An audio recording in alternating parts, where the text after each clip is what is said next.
번째 워크숍을 시작하겠습니다. 반갑습니다. 저는 그 워크숍 6번째 발제와 사회를 맡은 프리인터넷 소속 펠로우 최은차라고 합니다. 안녕하세요. 제가 발표하고 같이 이제 데이터 가버넌스와 소셜 네트워크 프라이버시라는 주제로 오늘 이렇게 귀한 자리 패널 참여해 주신 내용을 소개하고자 합니다. 먼저 오른쪽부터는 한국소비자보건 정영훈 선임께서 나와주셨는데 소비자 입장에서 프라이버시에 대해서 말씀해 주실 겁니다. 그 다음으로는 네이버, 여러분 다 네이버 유저시죠?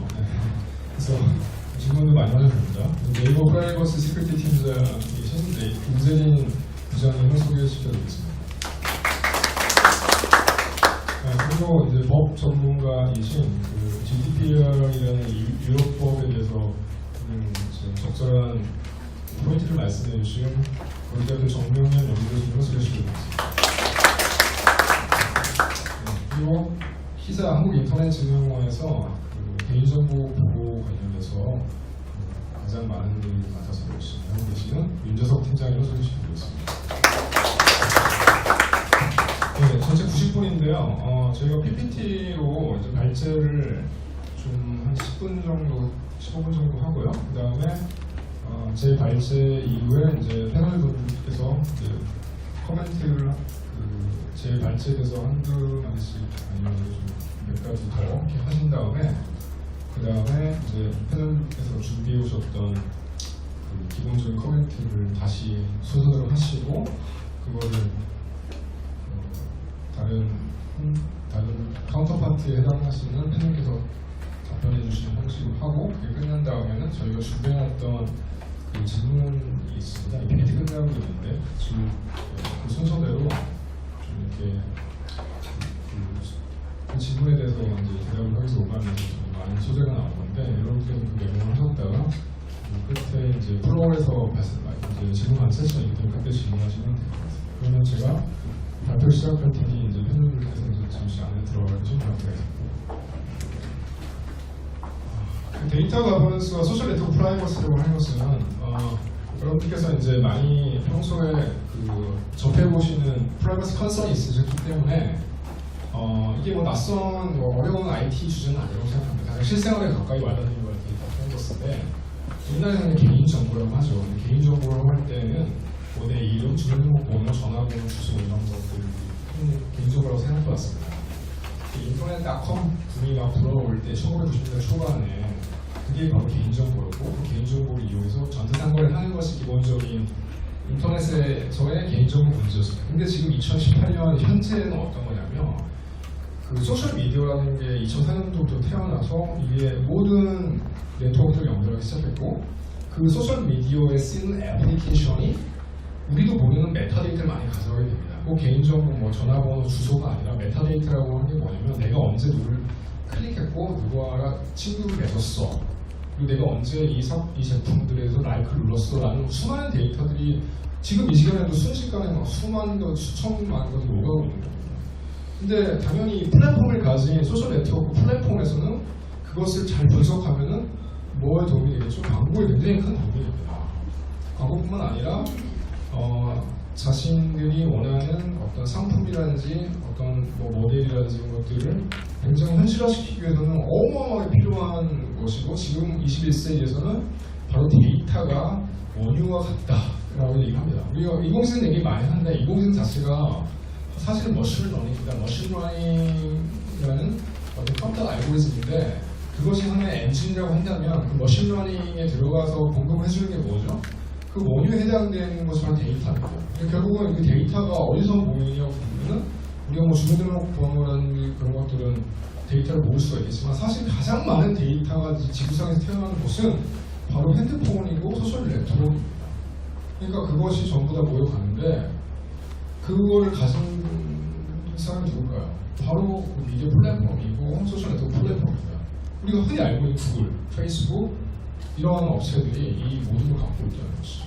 그래서 지금 유저라고 볼 때는 유저가 강할까요? 아니면 이 네트워크를 갖고 있는 플랫폼이 강할까요? 이런 식의 고민을 하게 되는데 우리는 그냥 힘없는 유저이고 이 플랫폼을 가진 이 사람들은 10억 명, 8억 명 이런 정도의 유저들을 갖고 있어요. 그리고 페이스북이 지금 여기에는 안 와 계신 거라고 생각해요. 제가 초대했는데 안 오셨기 때문에 여기도 안 오셨을 거라고 생각하고.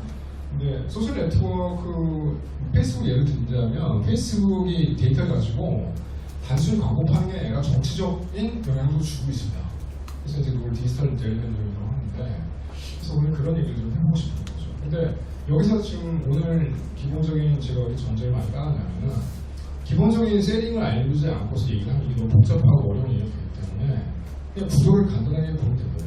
유저와 온라인 플랫폼.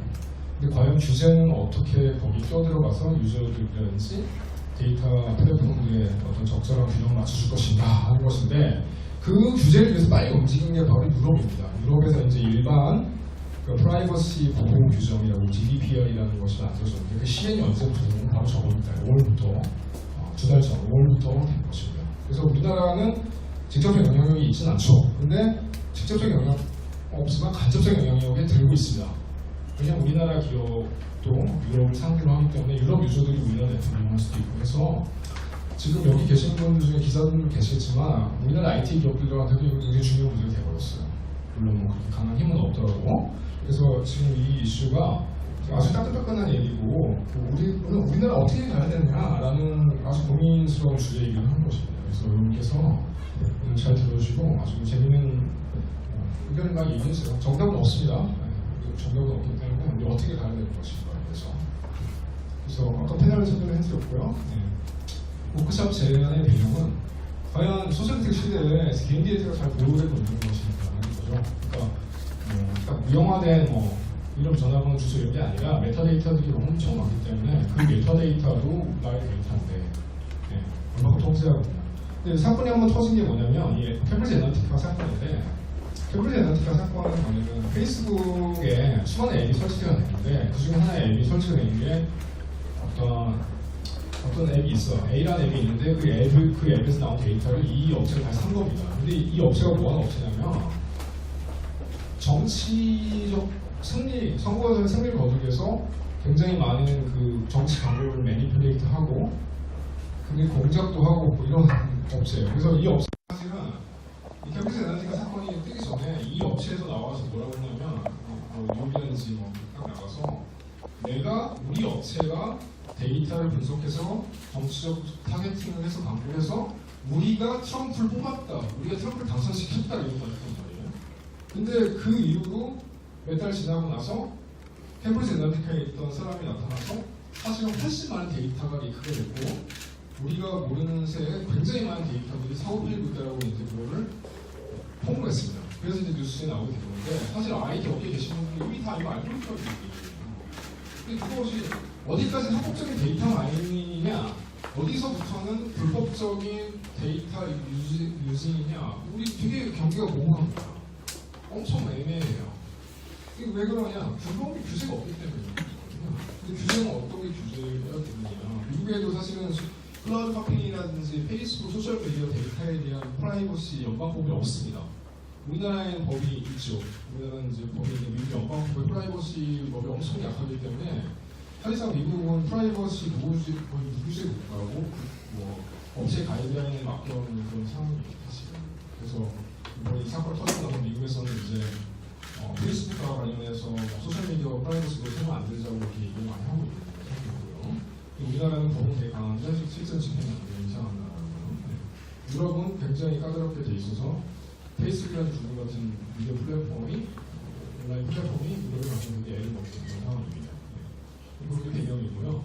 그래서 우리가 이제 소셜 로그인 들어보셨어요? 소셜 로그인 여러분 보면은 굉장히 간단한 거예요. 우리가 이제 그 다음에 댓글 달라고 하는데 내가 지금 다음 아이디가 복잡한데 카톡 아이디로 들어갈까? 이렇게 하는 아니면 페북 아이디로 들어갈까? 이거 바로 소셜 로그인입니다. 근데 이거 얘기 왜 하냐면은 캠브리지 애널리티카의 이 데이터 파악하는 A라는 어플리케이션이 바로 이걸로 들어가거든요.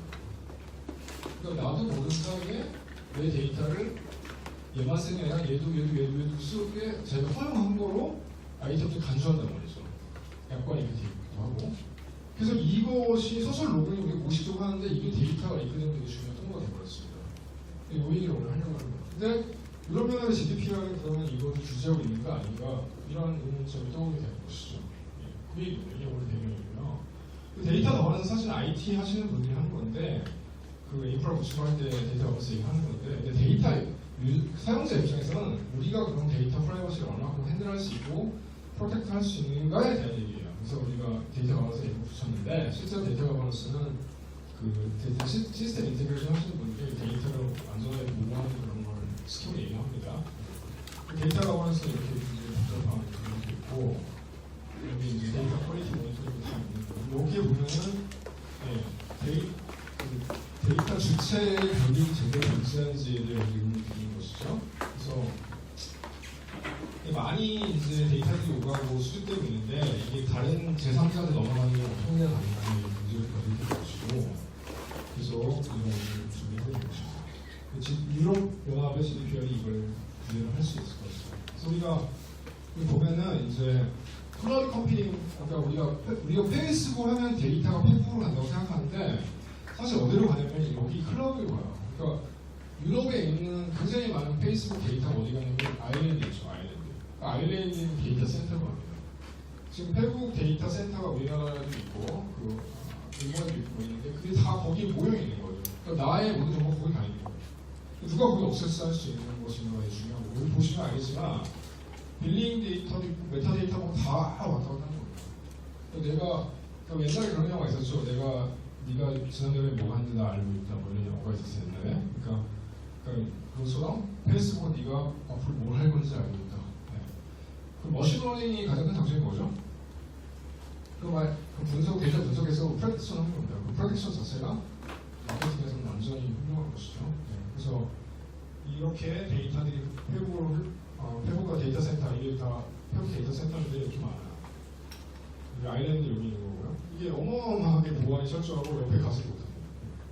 이렇게 데이터들이 모이고 있는 거예요. 전 세계 페북 훨씬 많은데 이게 다 얼마큼 될까요? 이게 누군가가 이걸 줄이면 어떻게 될까요? 누군가가 구글이랑 페북 데이터베이스랑 떨어. 그래서 그 합쳐서 갖고 있다면 그 사람은 거의 뭐 빅브라더, 빅브라더 모든 걸 알고 있는 거죠. 그래서 이거를 이제 조용하게 계속 설치를 하고 있는데 유럽연합에서 가장 GDPR 치에서 이게 문제더라고요.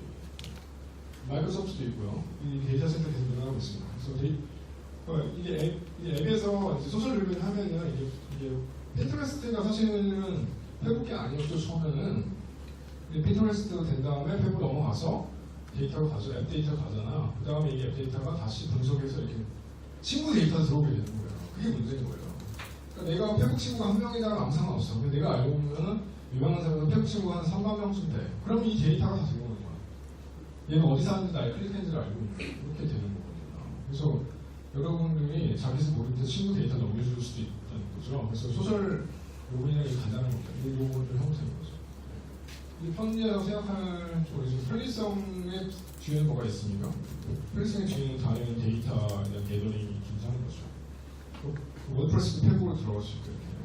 그 다음에 소셜 로그인이 이렇게 많아요. 그래서 어떤 사이트가 있냐면 여러분이 당신이 사용하고 있는 소셜 로그인이 이렇게 많습니다라고 알려준 사이트도 있어요. 엄청나게 많습니다. 그래서 이런 뉴스가 나오긴 했는데 제가 이 자리에 마련한 건 이제 이 업체들을 막 비판하고 하려고 하는 게 아니라요. 이건 하나의 그냥 기본적인 그냥 문제 제기죠. 그래서 이런 얘기도 있다는 건데 우리나라에서도 마찬가지 비판이 좀 될 수 있을까는 별로의 문제라고 생각합니다. 그래서 여기서 핵심이 이거죠. 다른 업체 소셜 로그인에 들어갔는데 다른 업체 넘어가면 관리가 안 된다. 이 얘기예요. 그래서 그러면은 어떻게 관리가 되느냐? 페북의 앱이 그래서 이 로켓이 날아가죠. 데이터. 이 로켓이 어디로 가죠? 여러분 보셨죠? 어디로 가죠? 아까 말한 그 데이터 센터, 클라우드. 나의 모든 것은 클라우드. 이렇게 되고 있습니다. 그래서 이제 비판적 시각은 이용자는 우리가 이제 우리는 데이터를 이용한다고 생각하지만 큰 플랫폼부터 우리는 그냥 하나의 데이터를 던져주는 그냥 아주 작은 피조물의 뭔가 전부 합쳐들과 이렇게 역전이 된 거죠. 그래서 이런 비판론이 꽤 있습니다. 캠브리지 애널리티카를 좀 해보면은 아까 말씀드렸듯이 그 데이터가 딴 데로 팔렸어요. 근데 이 사람이 이제 하고 나선 거죠. 근데 사실은 뭐 36만 명이나 50만 명이었다고. 그래서 그 앱이 아까 말한 제가 A라는 앱이 This is your life, 디지털 라이프라는 거예요. 성격 퀴즈 앱인데 이렇게 붙어있던 거 이렇게. 그리고 흔하잖아요. 구글도 있고 뭐 다 이렇게 여기에 붙어있던 건데 이렇게 붙어있다가 27만 명 걸 얻었는데 알고 보니까 27만 명이 아니었고 캠브리지 애널리티가 넘어갔을 때 5천만 명. 할만한 거 아닙니까? 그래서 이 성격 퀴즈 앱에 모인 데이터가 이로 넘어간 거예요. 이 사람이 누구냐면 지금 이제 이 회사 파산했죠. 캠브리지 애널리티 파산했는데 이 사람이 내가 트럼프를 당선시켰어 라고 자랑하는 사람. 굉장히 이게 뭐 맥킨지 컴퍼니 저리 가는 되게 잘 나가는 엄청나게 모아고 돈 잘 버는 회사였던 거죠. 아이오와 커커스라는 데가 그거죠. 미국에서는 처음 그 열리는 곳이죠. 커커스가 거기서 이기는 사람이 대통령이 되고 있었던 곳이고. 근데 이제 좀 기술적인 얘기를 하기 어려울 수 있는데요. 그냥 아는 만큼만 이해하셔야겠습니다. 그 그래프 ARP라는 게 뭐냐면은 아까 그 페이스북에 붙어있던 앱이 있잖아요. 그 속에 들어가 있는 거예요. 이 펑션 때문에 이 앱을 쓰는 사람이 페이스북에 친구 데이터가 줄 수 있는 거죠. 그래서 그래프 API가 소셜 로그인에 들어가 있다는 거죠. 근데 똑같은 기능은 아니라고 생각할 필요가 있습니다. 소셜 그래프가 뭐냐면 이 노드, XP 이런 많은 데이터들이 거기에 다 있는 거고 그거를 볼 수 있는 건데 소셜 그래프를 보려면 그래프 API가 필요한 이런 구조예요. 이렇게 쉬운 말로 하면은 내가 이걸 앱을 설치하면 소셜 네트워크의 친구 데이터까지 가져갈 수 있게 만드는 건데 이게 여러분이 무심코 설치하는 수많은 앱에 이게 들어가 있다는 거죠. 근데 이게 이제 페북에서 이거를 좀 이렇게 통제를 하거나 너가 우리 페북 플랫폼에 설치하려면은 이걸 조금 이렇게 많이 가져가지 말고 허락을 맡아라 이렇게 하면 되는데 그거 안 했다는 거죠. 안 했습니다. 그래서 문제가 됐던 거고 액세스 토큰은 이제 API 접근 이건 기술적인 얘기니까 그래서 페이북이 앱으로 이렇게 디지털 데이터 흐름이 이렇게 가고 있습니다. 그래서 캠브리지 애널리티가 어떻게 되냐면 이 보토 아이디에 관련된 수많은 여기 로데이터를 분석해서 이렇게 간 거예요. 그러니까 로데이터를 가공해서 아이오와즈라든지 경합수에서 데이터를 분석해서 이 사람한테 맞는 광고를 한 거죠. 그러면은 실제로 가서 찍습니다. 부정층이 많다고 하잖아요. 부정층이 많은데 그걸 우리가 지나가는 사람한테 누구 찍으세요 물어보는 게 아니라 이미 알아. 그게 아주 무서운 얘기인 거죠. 네. 그래서 캠브리지 애널리티 어떻게 설명했냐면은 제가 광고가 어떻게 되냐면 너가 대통령에 당선되고 싶으면 우리랑 협상을 하자. 우리한테 와서 데이터 사봐. 우리가 협상을 해줄게. 이런 식으로까지 했다는 거예요. 데이터가 있으면 모든 걸 할 수 있거든요. 그러니까 뭐 내가 좋아하는 어떤 남자가 있는데 그 남자에 대한 모든 데이터를 털 수가 있고 이렇게. 그래서 이게 이런 흐름이에요. 87만 명, 8,700만 명의 페이스북 유저가 이 데이터들이 캠브리지 애널리티에 노출됐고 트럼프 캠페인이 이루어졌다는 거죠. 이 흐름이 하나의 프로타입인데 굉장히 많을 수 있다는 거예요. 얼마든지 정치, 경제, 사회 분야 그리고 우리가 민감한 나쁜 문제에서 일을 할 수도 있겠죠. 네. 뭐 태극기를 드는 할아버지도 왔다 갔다 할 필요가 없습니다. 사실 이렇게 해도 할 수 있어요. 영상이 위험한 일이 된 거죠. 네. 그래서 이거는 제가 아까 말씀드렸던 디지털 풋프린트가 뭐냐면은 내가 데이터를 생각 안 하는 게 그 풋프린트가 모든 게 모여가지고 이렇게 가공해서 쓰인다는 거예요. 여러분들 뭐 시커 클릭하는 모든 거예요. 네. 이런 구조입니다. 그래서 유저들의 나이, 성별 다 나옵니다. 특히 브라우징 데이터. 여러분 쿠키 아무리 쿠키 지우면 된다고 얘기 들었죠, 여러분. 요즘은 쿠키 지워도 안 지워집니다. 쿠키 안 지워져요. 그렇게 만들었습니다. 쿠키 지워봐서 소용이 없어요. 플래시 안에 들어가기 때문에 쿠키 아무리 지워도 소용이 없어요. 그래서 이런 식으로 우리는 데이터를 줄 수밖에 없는 구조 사용이 있습니다. 그래서 우버 운영하는 우버에 의해서도 마찬가지예요. 우버에 의해서 우리도 보면은 이제 카카오 앱 부를 때 보면은 제3자한테 정보 제공 동의를 누르잖아요. 그렇게 해서 링크된 이만큼 많다는 거예요. 미국에서만. 맞죠? 야후기. 이렇게 모든 업체, 플랫폼들이 건네주면서 우리는 이제 다 까발려주는 상황이 되는 거죠. 그거만 있는 게 아니잖아요. 그래서 이제 이렇게 문제들이 있고 GDPR이라는 게 실행되면서 보면은 여기 굉장히 많은 유저들한테 권리 줬어요. 차라리 뭐냐, 유저들한테 더 많은 권리를 줘서 자신이 무심코 넘겼던 데이터에 대한 통제권을 찾아오게 하는 그런 식 규제입니다. 그리고 그거 안 지키면 엄청난 과징금을 내기는 거죠. 우리나라가 이거 받을지 말지는 몰라요, 아직. 그래서 이런 구조예요. 데이터 컨트롤러 보이시죠? 이 데이터 컨트롤러가 데이터 서브젝트인 개인이거든요. 이 데이터 컨트롤러, 이게 바로 온라인 미디어 플랫폼, 온라인 플랫폼이에요. 이 법은 뭐냐면 이 데이터 컨트롤러한테 책임져 이렇게 말하는 거예요. 그래서 이 데이터 서브젝트가 동의하거나 아니면 내 데이터를 전부 다 딴 데로 옮겨줘라고 말하면 얘네가 해야 돼요. 대단한 것이죠. 그러니까 내가 페이스북 유저인데 내일부터는 내 모든 데이터를 구글로 넣는다. 그걸 데이터 포터블티라는 건데 멋진 것이죠. 그러면 자기가 갖고 있던 얘가 갖고 있던 모든 데이터를 넘어가는 거죠. 그러니까 이때는 뭐 우스갯소리로 말하자면 내가 오늘 다음 유저인데 내일부터는 나 네이버만 쓸 거니까 내 데이터를 주면 네이버를 줘. 그렇게 할 수 있다는 거죠. 아직 실현은 안 됐지만 그러면은 데이터 컨트롤러 온라인 플랫폼 입장에서 어떻게 될 거죠? 난리 난 거죠. 이거 누가 하려고 하겠습니까? 그 회사 입장에서. 그러니까 이건 그 기업 입장에서는 이건 그 비현실적인 얘기예요. 그래서 부담이 될 수 있는 그런 부분이고 개인이 내가 이 권리를 통제하고 언제 공개할 수, 제3자한테 공개할 수 있어. 이거 핵심이거든요. 이게 안 됐던 겁니다. 지금 우리나라에 규정이 있지만 이게 사실 잘 집행 안 되는 얘기고요. 개인정보 이동권은 이제 데이터 포털리티라고 하는데 이게 그냥 데이터 이전권이라고 많이 해요. 그래서 이제 요거를 이제 담당하시는 분들이 많이 계시니까 여기 물어보시면 되고. 플랫폼이 있어요. 플랫폼 A가 있잖아요. 플랫폼이 온라인 디지털 플랫폼 B 넘어가는 거예요. 이동해서 요청할 수 있고. 근데 어떻게 되죠? 만약에 내가 어떤 페이스북이 내 걸 자꾸 너무 많이 가져가는 생각해요. 페이스북 걸 모든 걸 다 날리고 이러고 가려게 할 수도 있죠. 근데 그게 페이스북 입장에서는 영업에 커다란 타격이 되는 것이고, 그래서 이것이 과연 실현될지는 굉장히 핫 이슈라고 할 수 있어요.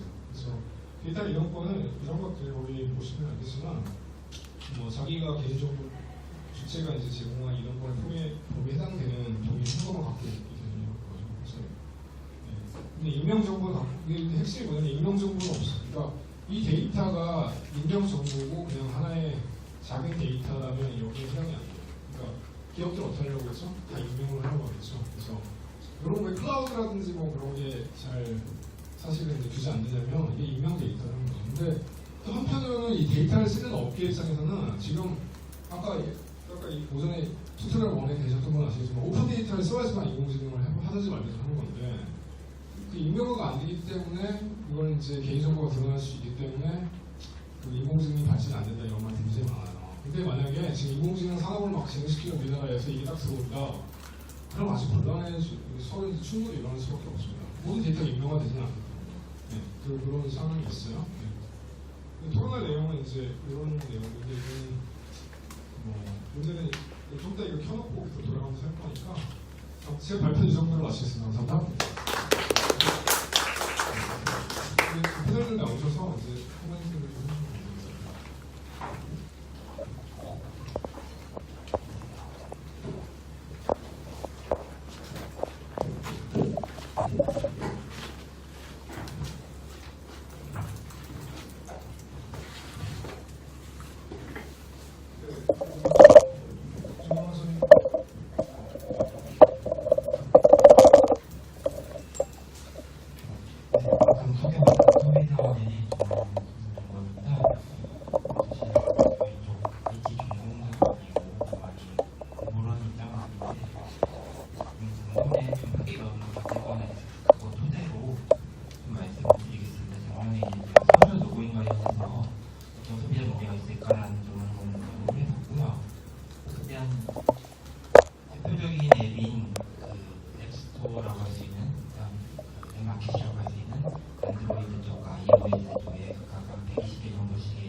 인기앱은 아니고 다운로드 순이었긴 했는데 한 50% 정도는 최소한 소셜 로그인이 적용이 되어 있었습니다. 그 정도로 소셜 로그인 자체가 많이 불편화되어 있는데 생각보다 소셜 로그인에 대한 인식 자체 좀 떨어질 수 있다는 거죠. 이게 내가 무심코 로그인을 하고는 있지만 이게 내가 어떤 방식으로 이게 로그인이 되고 있고 어떤 정보가 주고가고 있는 방식으로 또 이제 그 네이버라든가 뭐 지금 상황이 있어서 좀 부담스럽고 그렇긴 한데 네이버라든가 카카오 같은 데서 소셜 로그인을 통해서 기본으로 주어지는 정보도 생각보다 꽤 많거든요. 요즘 뭐 개인정보보호법 된 다음에 가입 대상 이를테면 온라인 쇼핑할 때 이메일 정도만 있으면 가입할 수 있었던 것도 뭐 불편하다고 해서 그 소셜 로그인을 했더니 순간적으로 이름이랑 이름, 이메일 주소, 뭐 성별, 심지어는 사진이랑 친구 정보까지 필수로 제공이 돼야지만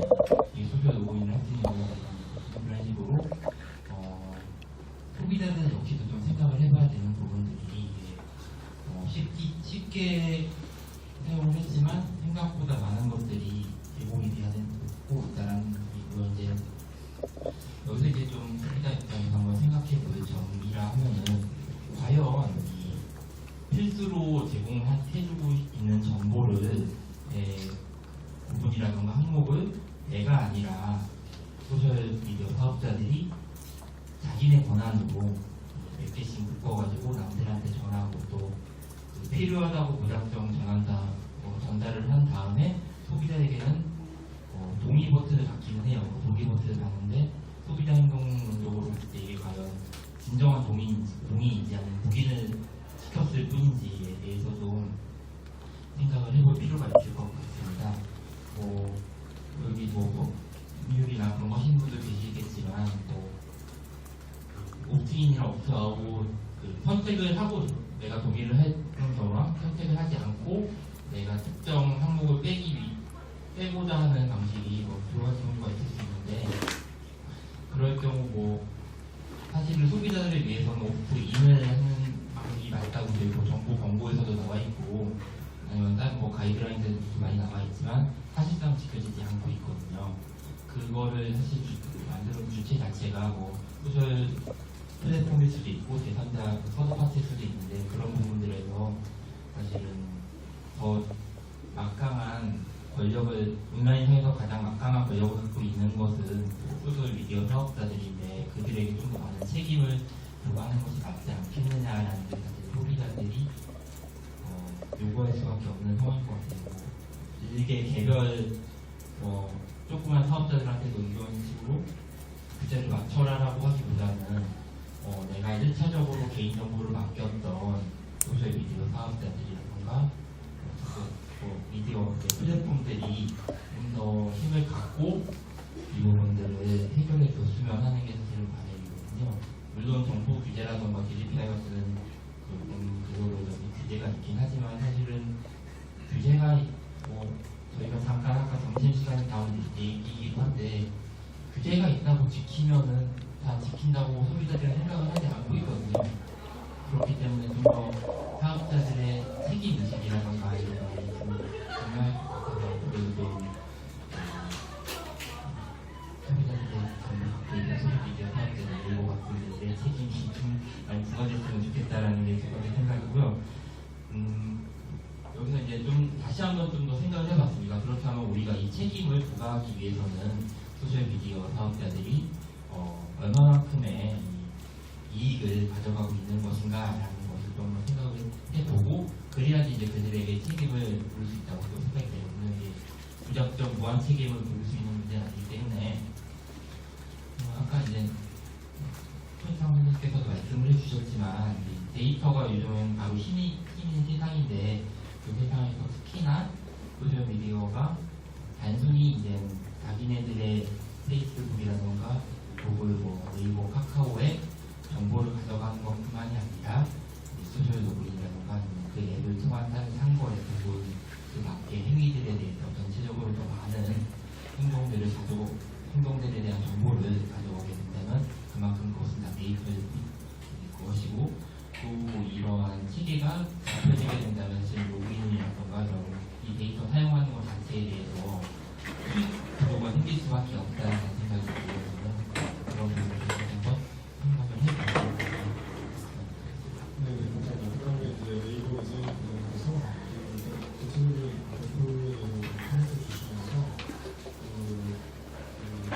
빅데이터를 이용하는 업계 다른 업계입니다.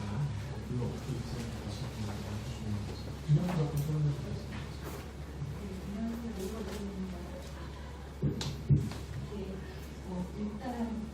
이렇게 기술을 잘 아는 사람은 아니라서 좀 말씀드리기 조심스러운데 이런 자리에 오면 진짜 기술과 정책과 법률이 조금 더 친하게 지내면서 이렇게 시민분들과 또 언론분들과 좀 이렇게 더 대화를 많이 해야 될 필요가 있지 않나 이런 생각을 합니다.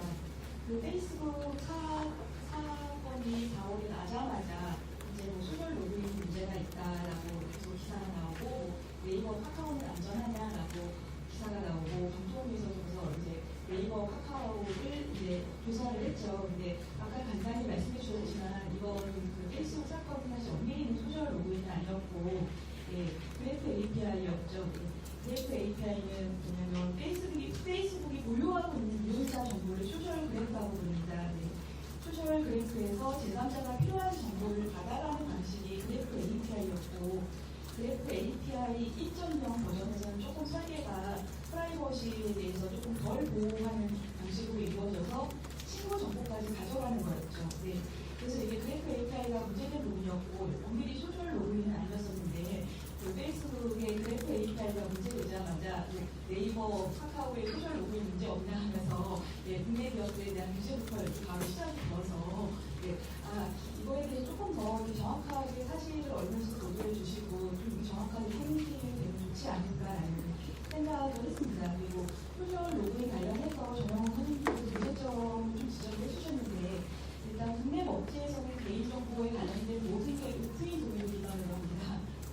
사전 동의를 기반으로 하고 옵트아웃을 허용하는 것은 없습니다. 그런데 이렇게 오프인 동의가 근데 정말 이용자 개인정보에 최적화된 동의가 맞냐라는 부분에 대해서 한번 고려가 필요하다고 생각하는데 전 세계적으로 가장 강력한 개인정보보호 업체라고 알려진 GDPR에서도 그 이용자 동의는 6가지 적법처리 요건 중에서 하나일 뿐이고 다른 이렇게 개인정보를 처리하는 다른 적법처리 요건이 있으면 적법처리 요건에서 활용이 되어 있고 그래서 이용자 동의는 가장 우선으로 검토하라라고 권고를 하고 있죠. 그래서 오늘 동의를 기반으로 하면 여러분들 회원 사이트 가입할 때 이용약관이나 프라이버시 폴리시 읽어보신 분들 있으신가요?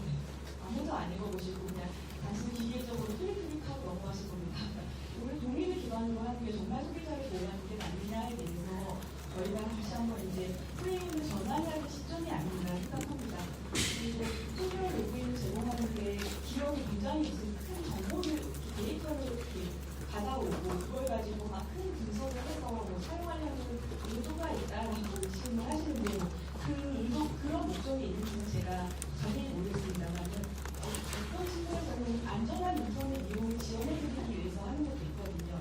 여러분들 아마 네이버에서 이렇게 상품 같은 거 검색하시다가 마음에 드는 상품이 있어서 들어갔는데 그 다른 인터넷 사이트가 딱 나오면은 다시 회원가입을 다시 하셔야 되잖아요.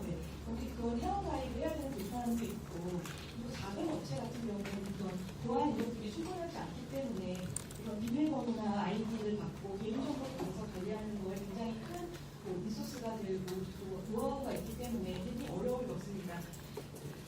가장 문제가 되는 것 중에 하나가 보안이 약한 사이트들을 이렇게 털어서 거기서 이렇게 취득한 아이디와 계정 정보를 가지고 네이버나 카카오 같은 큰 기업에 하나씩 이제 대입을 해봐서 로그인이 성공하면은 그 계정을 가지고서 이제 활용하는 것도 굉장히 익숙한 방법이죠. 그래서 여러분들 간혹 이용하시다가 나 네이버 해킹당했어요, 나 카카오 해킹당했어요 그러시는 경우가 있는데 사실 그런 경우는 네이버나 카카오 해킹을 당했다기보다는 이렇게 작은 사이트들 진짜 보안을 하기 어려운 사이트들이 이렇게 보안을 좀 이렇게 관리를 잘못하다가 털린 계정들을 가져다가 이렇게 하나씩 대입을 해서 이거 네이버 로그인이 성공했다, 이거 네이버 계정이야라고 해서 취득하는 정보가 대부분입니다. 그래서 이렇게 보안 같은 부분에 있어서 조금 관리하기 어려운 업체들한테 지원을 해주고 그리고 네이버 이렇게 이용하시다가 상품 검색 같은 거 하시다가 이렇게 마음에 드는 상품 있으실 때 다시 회원가입부터 해야 되는 어려움 같은 걸 조금 이렇게 덜어드리기 위해서 지원하는 부분도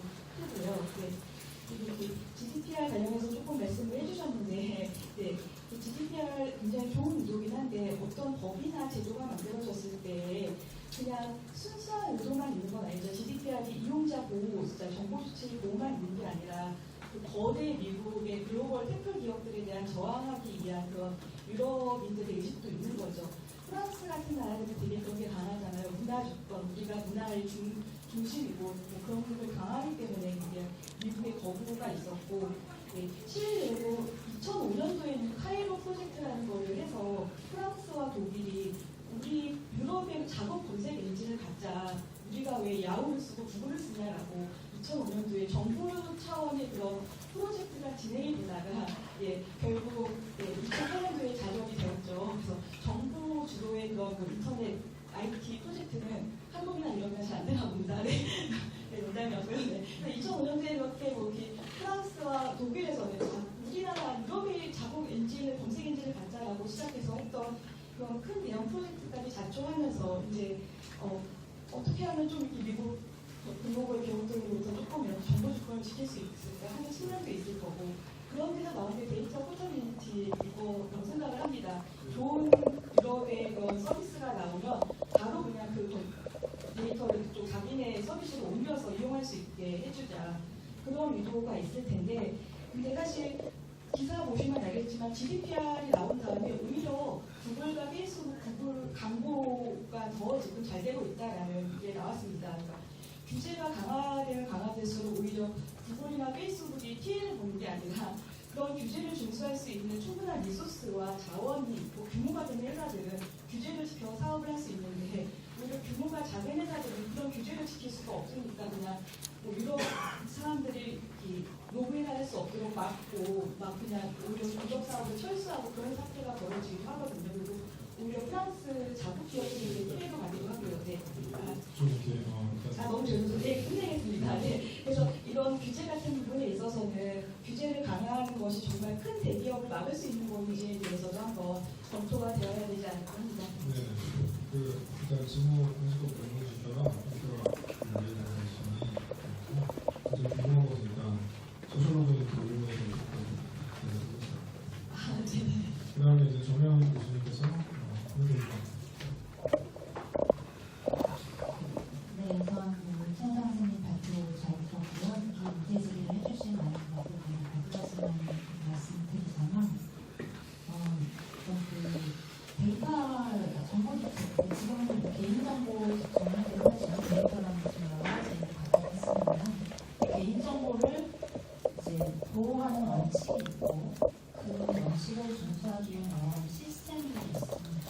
그 시스템은 그야말로 지키느냐, 그것을 이행을 하느냐의 문제는 이제 2차적인 거죠. 원칙적으로 어떤 시스템을 거치는 부분에 있어서 저는 보호의 원칙, 그 다음에 또 하나 개인정보가 또 하나는 지금과 그 디지털 시대의 빅데이터에 대한 활용도 필요하다는 점, 인식을 하고 계실 거고요. 그거는 개인정보를 내 개인정보를 가지고 있더라도 나 역시도 활용해야 될 필요성이 또 있는 겁니다. 그래서 보호와 활용의 균형을 어느 접점에서 균형을 맞출 것이냐의 문제가 지금 현재 가장 큰 화두인 것이고요. 그래서 그런 부분에 있어서 그런 활용을 하기 위한 안전장치 그리고 안전장치를 어떤 방식으로 갖추어야 할 것인지 사실 이런 그 큰 그림이 그려져야 되는 그 과정에서 우리도 개정법을 계속해서 이제 발전시키고 있고 또 하나 그런 점에서 일단락된 것이 지금 말씀하신 EU의 GDPR 같은 경우가 본인들도 자기들도 가지고 있었던 그 지침을 개정보 지침을 20년 만에 개정을 하면서 큰 그림을 하나 갖추게 된 것이죠. 사실 그래서 원칙의 문제와 그것을 남용하느냐의 문제는 사실 좀 구별을 해서 저희가 생각할 필요는 있습니다. 그래서 원칙을 가지고 있다. 또 원칙은 이러해야 한다라는 점. 그럼 그것을 개인이 또는 기업이 준수를 얼마나 할 것이냐, 그거를 또 원칙이 있더라도 마음대로 할 것이냐, 그거는 이제 더 2차적인 문제인 것이죠. 그래서 GDPR을 얘기할 때 거대한 규제 시스템이다라고 이제 말씀하시는 분도 계시지만 저는 또 조금 다른 시각에서 보자면 그런 보호의 측면과 활용의 측면, 특히나 디지털 시대에서 활용을 어찌하면 할 수 있을 것인가라는 부분에서 상당히 방점을 두었다라는 점. 그리고 개인정보 보호를 강화함과 동시에 이 프라이버시 레귤레이션이라고 해서 그 전에 전자선거래와 관련된 지침들을 또 같이 발맞춰서 개정을 하고 있다는 점.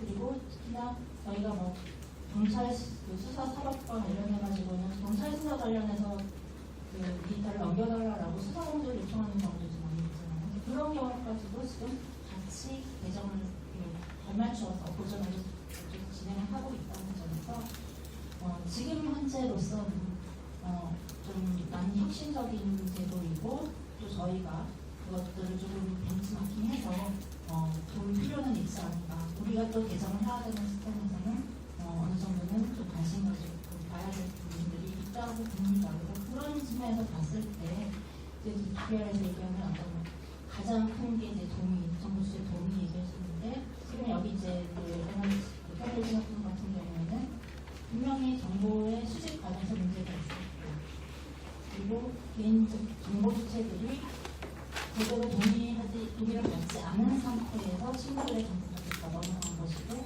사실 개인정보를 거래하고 유출하는 부분이 조금 다른 부분이라고 생각이 듭니다. 그래서 그 부분은 이제 뭐 터치하고라도 일단 동의 과정에서 문제가 있었고 그때는 수집 과정에서 이미 적격한 정보를 준수하지 않은 것이죠. 그래서 이런 경우에는 만약에 이제 DPR을 쓰면서 본다면 최대 가중금 무슨 돈이 많이 들어오셨을 텐데 그걸 다시 전 세계 매출액의 4%까지도 물릴 수 있는 그런 상황이 되겠습니다. 선생님께서 지켜주고 그다음에 김장 선생님께서 포인트 주시면서 아까 계속 지적했던 그래픽 API에 대해서 그래픽 API가 아주 소셜 로그인의 차이가 주는 방법이 될 수 있을 것 같아서 다시 기본적인 부분은 진짜 오늘 이렇게 어스움을 하게 되면 그 사람이 기사에서 하고 기술을 다 그러고 있는데 확인하고 공학 박사님 같은 경우는 지금 베이스는 인문학이기 때문에 잘 모르면 이제 오늘 논의되는 내용이 이제 저한테 사진을 말씀주셔가지고 저한테 여쭤보신 것이 이러한 소셜 로그인에 있어서의 문제점들을 DPR에 나오는 정보 이동권, 정보 주체의 이동권을 통해서 어느 정도 해결이 가능하지 않겠냐라는 문제 내지는 그런 가능성에 대해서 그런 쪽에서 이제 좀 얘기를 하면 좋지 않겠냐라고 통합을 말씀하셔서 그런 쪽으로 생각을 해봤습니다. 그런데 이제 사실은 이제 GDPR 얘기가 지금 조금은 지나갑니다. 비욘세가 최근에 유로바가 이제 GDPR을 담당하고 있는 EU의 사법집행위원이 이제 베라 유로바라는 분인데 그분이 정부 초청으로 지난 5월 31일, 6월 방문하셨어요. 그래가지고 이제 자랑스럽게 일성이 뭐였냐면 지금 GDPR에 대한 구글 검색이 비욘세를 앞섰다. 이러면서 이제 자랑스럽게 얘기를 한 적이 있습니다. 근데 한 달 지난 지금은 비욘세 훨씬 더 높죠. 그리고 예전에 비해서는 GDPR에 대한 관심감이 떨어지긴 했어요. 근데 이제 GDPR에 대해서도 지금도 이제 저희도 기사 차원에서 정부랑 같이 준비를 하고 여러 가지 정보 주체 권리 강화된 내용들, 말씀하셨던 이동성이라든지 접근권, 연락권 여러 가지 이제 대폭 강화된 개인 정보 주체 권리, 그와 더불어서 기업의 책임성 강화 부분들에 대해서 좀 안내를 해드리고 있습니다. 그런데 이제 저희가 사실은 이제 집행위 넣었을 때나 제가 EC 쪽에 집행위 쪽에 담당자를 얘기하면서 이제 저희가 이제 물어봐요. 이런 진짜 이렇게 우리 정보 주체 권리보다는 이렇게 센데 할 수 있냐, 실질적으로 할 수 있겠냐 그러는데 당연히 할 수 있다고 얘기하죠. 근데 이제 저희는 가서 보거든요. 사람들이라는 걸 보는데 실질적으로 이 정보 주체 권리들을 확보하기 위한 집행력 차원에서는 부족하다 많이 인원도 그렇고 예산도 그렇고 자세한 자료는 또 저희가 따로 이제 분석을 하고 있는데요. 그래서 정보 이동권이라는 것도 사실은 이제 처음에 애초에 아까도 이제 무슨 말씀하셨지만 미국이라든지 이런 다국적 기업의 도미넌스를 좀 줄이기 위한 유럽 지역에서의 자생적인 어떤 스타트업이라든지 기업들을 좀 활성화하기 위한 디서 싱글 마켓을 구축하기 위해서 나름의 이면의 목적을 가지고 만든 규정인데 이동성이라는 것이. 근데 오히려 이게 지금 그 플랫폼이 막강한 구글이나 페이스북에서 더 서비스를 잘 제공하고 우리는 이렇게 잘하고 있어. 걱정하지 말고 우리 서비스를 이용해. 라고 오히려 소비자들에게 소구하는 마케팅 도구로 사용되고 있다는 것이죠. 그런 면에서 오히려 이제 애초에 부산과는 좀 틀리게 전개되고 있다. 그리고 이제 제도 측면에서도 우리는 그 이동권이라는 게 사실은 이제 뭐 이렇게 강제적인 건 아니에요. 예를 들어가지고 내가 그 이제 뭐 상호 인터로퍼러블하게 이동권을 뭐 제공할 수 있는 뭐 포맷으로 이제 제시를 소비자에게 제공을 해줘야 되는 건 맞지만 자기가 꼭 다른 이종의 어떤 특별한 시스템과 인터로퍼러블한 시스템을 만들 필요는 없거든요. 그런 강행 규정도 없고 그리고 뭐 이게 그렇다고 뭐 사실은 또 실질적으로 이렇게 이동권을 확보해주기 위한 집행력이 이게 확보된 것도 아니고 어떻게 할지도 모르고 지금 사실은 지금까지 한 40일 정도 GDPR 시행되고 그래가지고 한 그 각국의 DPA 그러니까 개인정보 감독별로 편차는 있습니다만 최대한 400여 건, 적게는 뭐한 4-5건 이렇게 GDPR 관련된 신고 위반이 접수되고 있어요. 근데 지금 엄두를 못 내고 있죠. 말로는 이제 뭐 조사 나갈 거다 하는데 제가 이제 가끔 이제 만나서 내지는 물어보고 하면 신고 조사 들어와서 할 거다라고 하지만 뭐 이제 그렇게 직접적으로 하고 있는 것들은 그렇게 많지 않고 그런 부분에서 이 이제 이동권이라는 게 사실은 뭐 이제 이상은 좋은데 실질적인 집행력 차원에서는 좀 한계가 있는 것이 아닌가라는 좀 뭐랄까 약간 좀 두고 봐야겠다. 사례가 또 없어서 그런 면에서는 좀 약간 좀 두고 봐야겠다는 생각을 좀 가지고 있고요. 말씀드린 것처럼 뭐 전반적으로 우리나라의 개인정보 쪽에 대한 내용들은 아까 뭐 말씀하셨지만 저도 그런 부분에 동의합니다. 동의라는 측면에 있어서의 모든 서비스를 제공하는 전제조건으로 동의를 전제조건으로 하는 것은 문제가 있다. 동의는 사실은 GDPR처럼 아주 예외에서 아주 이제 예외적인 상황에서 제공할 수 있도록 여러 가지 계약이라든지 뭐 적법한 이익이라든지 이런 것들을 전제로 해서 서비스를 제공하는 체계가 갖춰져야 되고 사업자 입장에서도 소비자 입장에서도 그렇고 이용자 주체도 본인이 이제 매니지를 잘할 수 있는 본인의 정보를 매니지할 수 있는 그런 인식들이 좀 거쳐져야겠다 그런 생각들을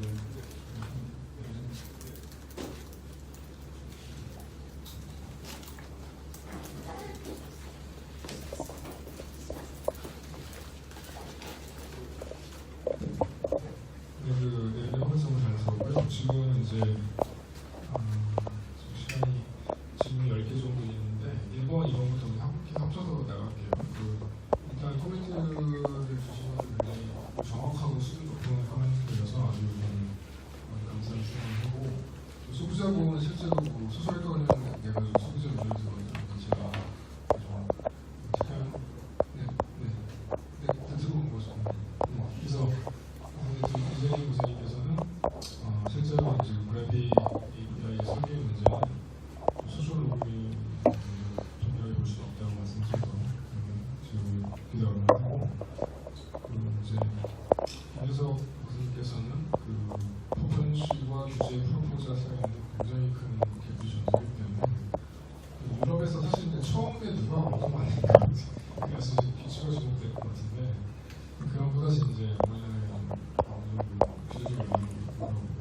여기 이제 PPT에 올려진 것 중에서 여러분께서 이제 플로에서 궁금하시는 부분들이 있으면 좀 해석을 같이 하시고 여기서 커버 안 되는 것들은 따로 배우실 때 플로에 이 질문이 있을 때 하시면 좋겠습니다.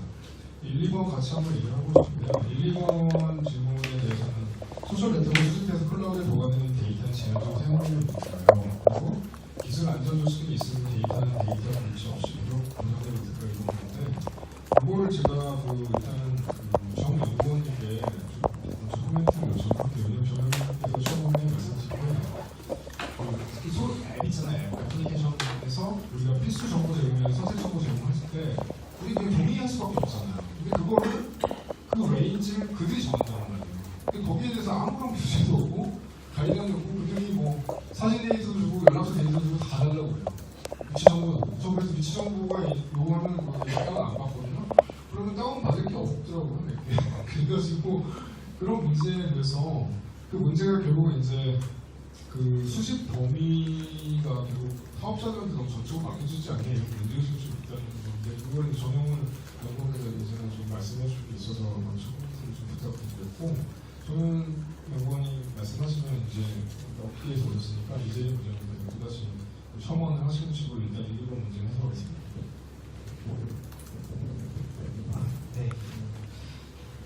방금 말씀하셨던 부분이 사실은 또 굉장히 동감하는 문제이기도 하더라고요.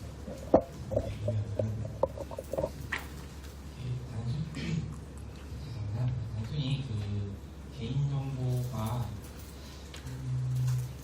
이거 범위 자체를 왜 아까 방금 말씀드렸던 것 같은 필수 정보라던가 선택 정보가 이제 개인정보보호법이라든가 그 양법 같은 경우에서 뭐 분명히 뭐 최소한으로 투입해야 되고 이제 뭐 물론 그 예외 조항처럼 되어 있는 게 뭐 서비스 이용에 필요하다라면은 뭐 아직 뭐 수집하거나 제공받을 수 있다라고 되어 있는데 그것에 대한 판단의 근거가 사실은 없어서 소비자들은 달라 그러면 이게 어딘가에 필요하겠거니라고 하고 특히 필수한 것 같은 경우는 눌러버릴 수밖에 없고 또 그걸 누르지 않으면은 이용을 할 수 없게 되니까 이게 과연 좀 사실은 좀 애매하긴 해요. 진짜로 필요한 건데 내가 제공하고 싶지 않으니까 쓰지 않겠다라고 해야 될 것인지 그거를 굳이 나눠가지고 나눠가지고 동의를 하거나 뭐 제공 거부를 해야 될지에 대해서는 좀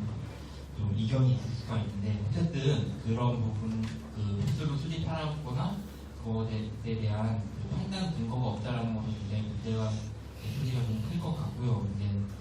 근데 또 소셜 로그인으로 왔으니까 또 소셜 로그인에서는 그 소셜 미디어 업체들이 사실상 소셜 로그인 오픈시켜주면서 각 포드파티한테 이거는 우리가 너한테 필수로 제공받을 수 있도록 하고 나머지는 뭐 선택으로 가져갈 건데 네가 어떤 걸 선택받을 것인가라는 걸 좀 API 쪽에서 열어주는 걸로 알고 있거든요.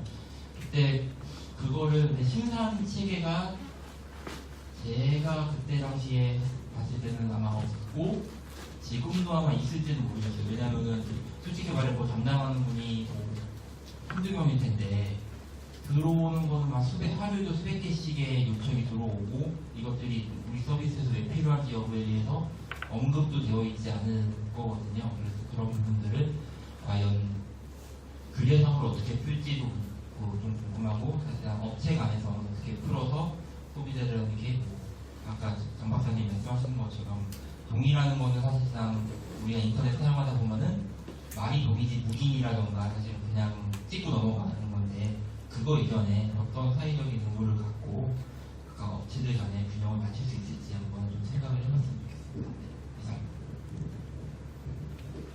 네, 지금 네이버로 로그인 기능을 제공을 하고 있는데 아까 말씀드렸다시피 이용자분들한테는 편리한 인터넷 경험을 제공하고 작은 업체들한테는 그 로그인 서비스 이용을 조금 편리하게 이용할 수 있도록 제공해드리고 있고요. 네, 저희는 계속적으로 지금 내하고 기능을 개선을 해서 현재는 필수로 제공하는 게 제가 알고 있기로는 로그인을 할 수 있는 그냥 토큰과 식별자 정도가 제공되는 걸로 알고 있습니다.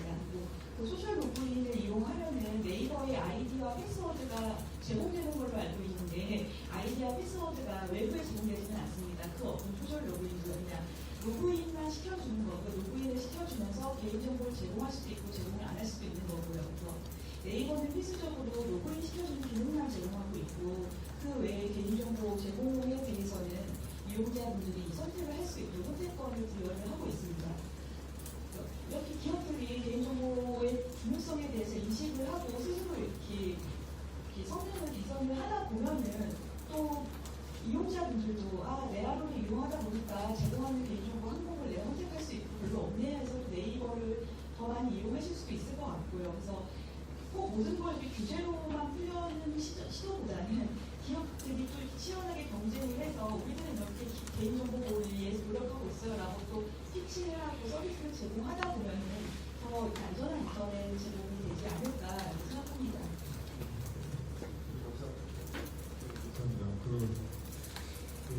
사실은 기술적 안전 조치 아까 이제 페이스북이 두 배에 불려 나가가지고 이제 저희가 사과했는데 근데 전 특이할 만한 게 뭐냐면 그 앱에서 이제 플랫폼에 붙어가지고 페이스북 플랫폼에 붙어가지고 데이터를 빼낸 어플리케이션이 그 데이터를 딴 데 파는 것들은 사실 법적으로는 미국에서는 아무런 문제가 없는 겁니다. 왜냐면 그 자기가 그거를 그 페이스북이 그 This is your life 앱이 딴 데 파는 것까지 금지할 수 있는 권한이나 집행권이 없어요.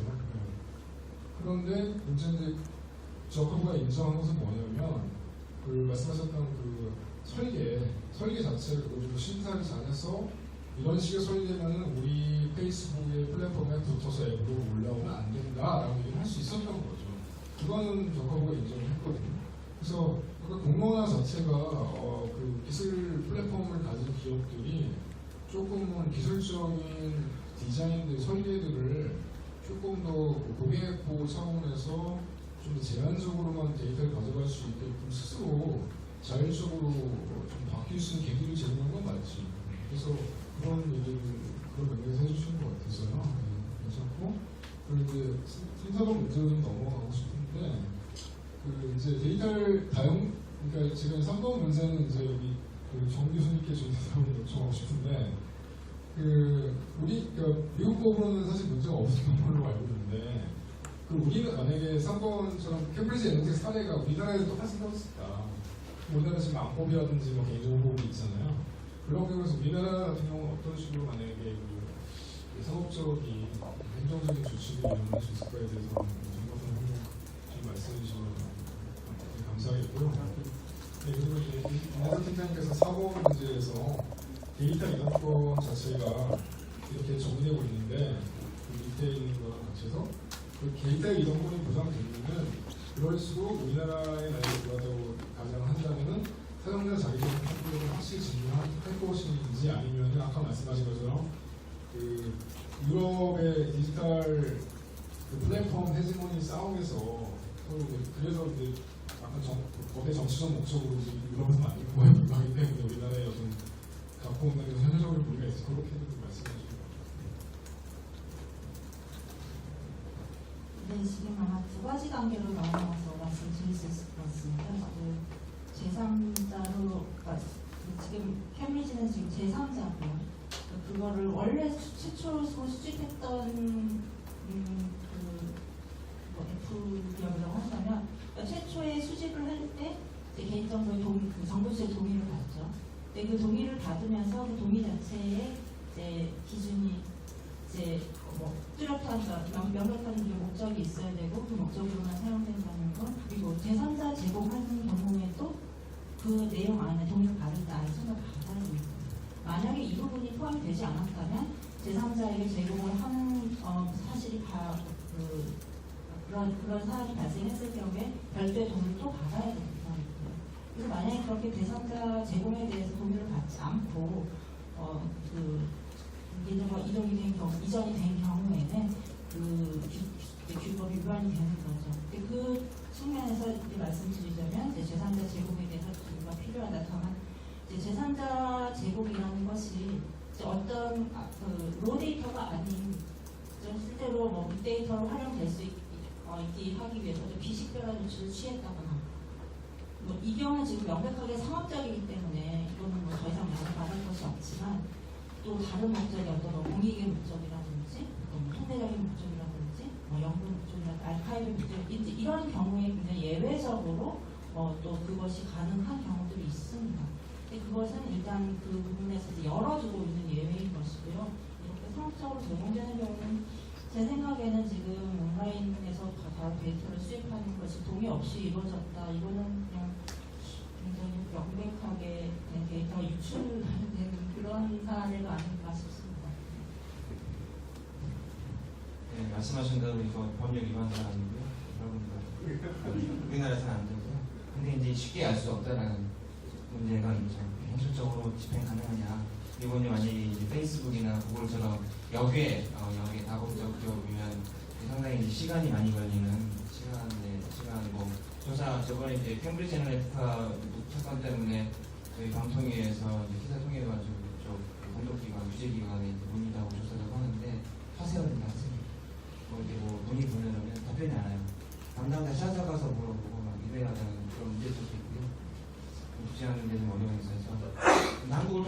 것도 있는데 이제 한국에서는 우리 지사에서는 연합만 한다, 우리는 뭐 대행만 한다 이런 식으로 얘기를 하기 때문에 현실적으로 집행하는데 이제 여기에 그 다국적 기업에 그래서 이제 우리나라 국내 기업의 역차별 이슈가 되는 거고요. 그 말씀드렸던 것처럼 데이터 이동권이 이제 도입되면 우리나라 서비스, 우리나라의 자기정보 사용자 자기정보 통제권이 잘 보장될까? 잘 모르겠습니다. 솔직히 잘 모르겠습니다. 이게 사실은 이제 그 자기 정보를 그러니까 자기가 다시 제공받거나 내지는 내 정보를 다른 사람들에게 줘 이럴 수 있는 거잖아요. 근데 그 여기서 빠지는 게 있어요. 나는 내가 제공한 정보는 나한테 줘야 되죠. 다시 줘야 되죠. 그리고 내가 남겨 너에게 줬던 정보는 다 삭제해줘. 삭제해야 되고요. 사업자가. 근데 그 사업자가 이용자가 제공한 그 정보를 통해서 가공한 2차적인 여기도 이제 쓰시다시피 뭐 익명정보 내지 실병성을 장애 익명정보라든지 아니면 이제 가명화된 정보 내지는 이제 그쪽에서 그 업체에서 자기들이 마케팅 목적으로 추구적으로 흥행 목적이라는 것들로 활용하기 위해서 가공한 정보들은 또 예외이거든요.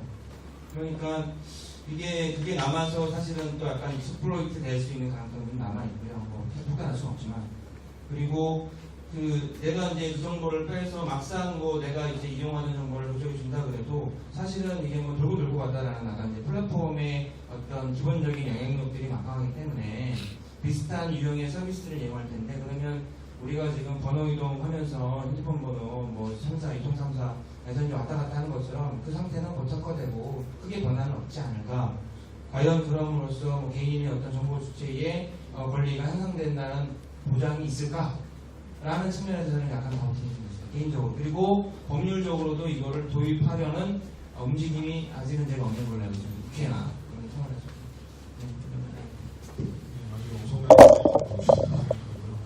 우리나라에서 사실 이 처리거리가 유럽에서 막 떴을 때 우리나라에서 이제 방송이가 조립한다고 하는데 사실은 이제 뚜껑을 열어보니까 본래는 없었던 그런 기억이 있기 때문에 이 데이터 포털리티도 아마 그렇게 갈 좀 있지 않을까 생각이 근데 제가 또 요즘 법적 이슈가 된 게 뭐냐면은 그 데이터 가공된 거 있잖아요. CRM 분석 데이터 이런 거 이제 누가 소유권 누가 갖고 있느냐 우리가 보기에 비해서 나를 분석한 건데 분석에 대한 데이터는 그쪽이 갖고 있는 거야.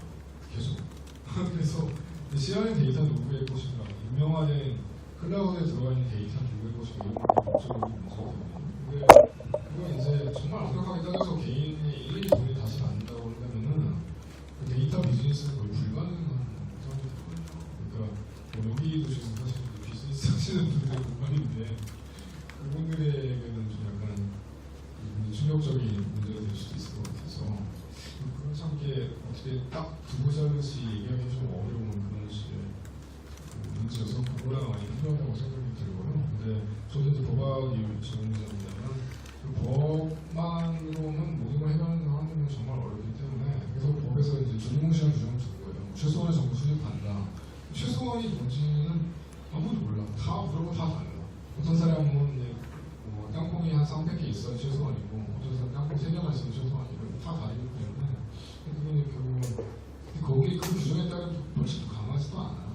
그래서 그 입법자도 그런 식의 데이터가 보면 데이터 컴포넌트 자체가 그렇게 강하게 지켜지는 것보다는 균형을 얻는 건데 지금 그 예전에는 그 전자상거래 시대의 균형을 잡혀 있었거든요. 망법도 있고 근데 지금 새로운 스테이지가 열린 거예요. 새로운 수법이 열린 건데 그게 소셜미디어가 이제 이렇게까지 성장할지 몰랐던 거죠.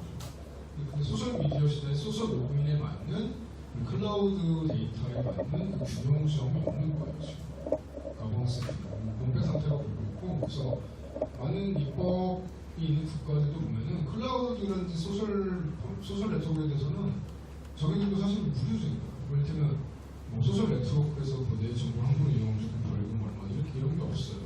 그러니까 굉장히 애매하게 되기 때문에 지금 기술이 발전하면서 항상 법을 뒤따라가는데 이번에 이제 소셜 네트워크나 소셜 로그인 시대에 캠브리지 애나티카 사건 같은 게 발생할 수 있기 때문에 그럼 어떻게 그러면 우리 따라가야 될 것인가에 대한 그 니즈는 생겼습니다. 니즈는 생겼는데 어떻게 하시는지 잘 모르는 그런 사람으로서 자기도 많이 하게 된 것이고요. 다음 문제로 넘어가서 이제 그 6번은 뭐냐면 약간 좀 비슷한 거긴 한데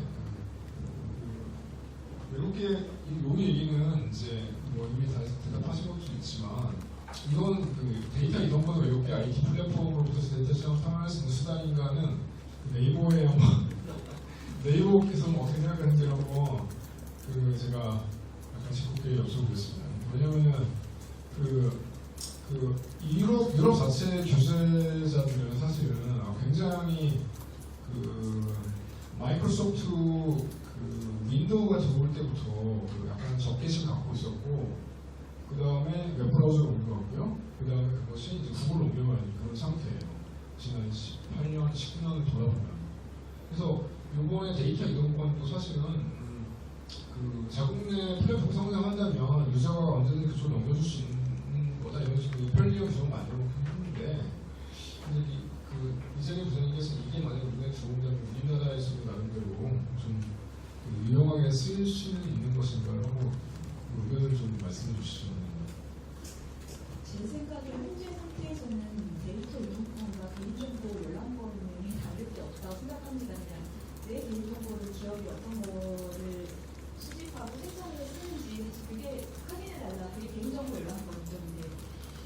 그 개인정보 열람에서 다운로드 받아서 뭐 다른 기업에 뭐 이전할 수 있게 해달라. 이게 데이터 이동권인데 사실 이 데이터 이동이 가능하려면은 그 양쪽 기업 간의 데이터가 호환 가능한 식으로 개발이 되어서 있는데 각 오래된 서비스들이 다 레거시가 다른데 현실적으로 불가능하거든요. 그래서 데이터 이동권은 현실적으로 그냥 개인정보 자기 열람권과 유사한 정도라는 것도 있고요. 네, 그래서 데이터 이동권이 지금 뭐 유럽 GDPR 위반했을 때의 그런 효과를 보기는 굉장히 어렵다라고 생각을 합니다. 저는 이제 제가 어떤 포스팅을 좀 옮기고 있는데 거기 보면 데이터베이스의 암호 양식 다 달라요. 없음마다. 그러니까 이거 저 이렇게 어려운지 몰랐는데 전화 한 통 해결되면 저는 전화 지금 20통 하고 있습니다. 근데 이런 현실에서 이제 만약에 플랫폼에서 이런 넘어간다면 그저 없이 기술자들이 만나서 얼굴 보고서 뭐 어떻게 해야 되나 뭐 이렇게 좀 힘들어할 수도 있는 그런 예상이 좀 되는 것 같고요.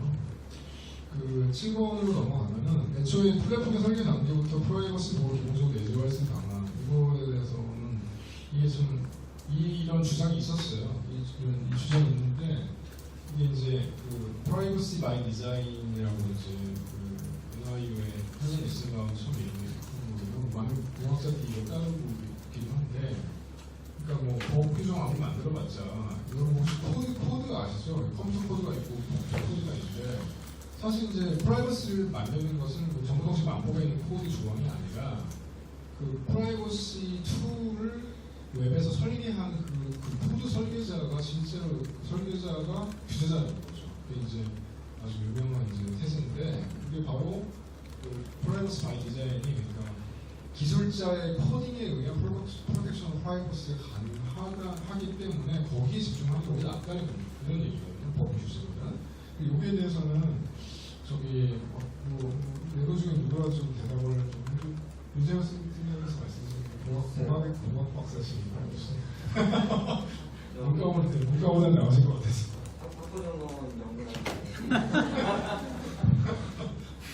여기서 공학 박사님 한 번밖에 안 되고 오늘 어려운 것은 이론이야. 저보다 잘하니까 혹시 이제 네이버에서 어떻게 하고 있는지를 얘기를 사례로 한번 들어보면 좋을 것 같고요. 이제 프라이버시 바이 디자인 바이 디폴트가 이제 물론 이제 얘기가 뭐 많이 되었습니다만 우리가 이제 얘기를 필사까지 많이 되는 게 지금 현재 GDPR에 따라서 이제 좀 그렇잖아요. 이제 기업에서 정보 주체에 걸리고는 확보하기 위해서 어떠한 조치들이 필요하냐라고 하면서 이제 프라이버시 바이 디자인 바이 디폴트가 나온 건데. 이것 중에 하나로서 제가 지금 뭐 중요하다고 지금 얘기하는 게 저희 법적으로도 그렇고 뭐 기술적으로도 그런데 감형화 조치에 대한 얘기들을 지금 하고 있습니다. 그래서 이것들을 애시당초에 감형화를 하면 이제 그 익명정보 GDPR에서는 익명정보와 감형정보를 정의조항에서 이제 전문과 정의조항을 통해서 제시하고 있는데 익명정보는 개인정보가 아니에요. 그래서 그거는 동케어 이거고요.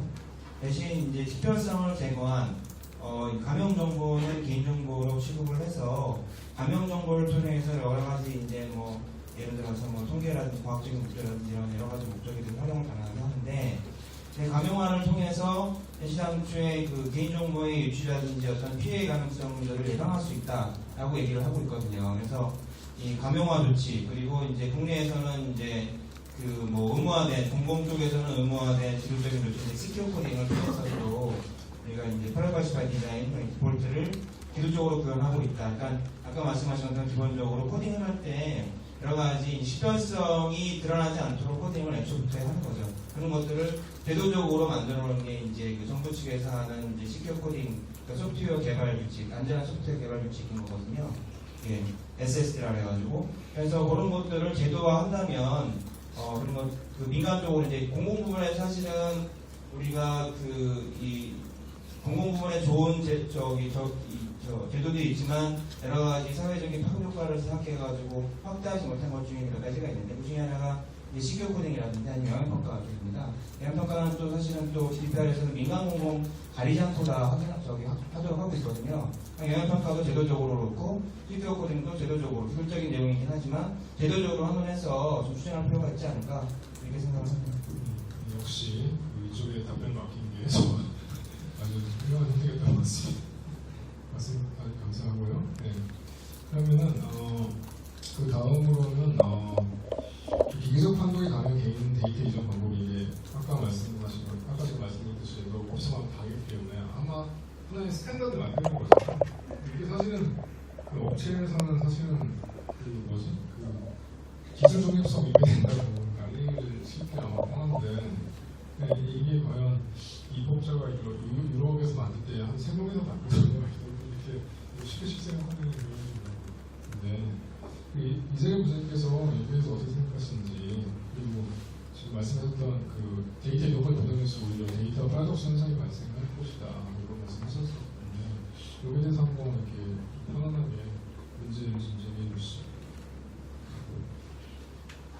네, 방금 전에 말씀 다 해주셔서 제가 처음에 말이 없는데요. 사실 이게 가능하려면 인터넷 설립 초기에 우리는 이걸 어떻게 저장하고 우리는 어떻게 하자라고 다 선언하고 시작을 했어야 가능한 거지. 이제 인터넷이 나온 지 벌써 20년 된 세월 동안 각 회사들이 다른 방식으로 데이터를 저장하고 데이터를 전송하는데 이제 와서 기계적 판독이 어디에 나가 데이터가 이렇게 판독이 가능하도록 기술적으로 할 수 있을까 했을 때 조금 어렵지 않을까 싶어요. 제가 말을 좀 끊으면은 그래서 제가 이제 파워하고 인터넷 몇명 만나가지고 왜 이렇게 시큐리티에 대해서 생각 안 했습니까?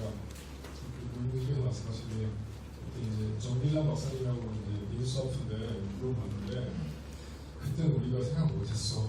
이런 말씀하셨어요. 그렇기 때문에 아주 정확하게 말씀하시는 그대로 말씀해 주시죠.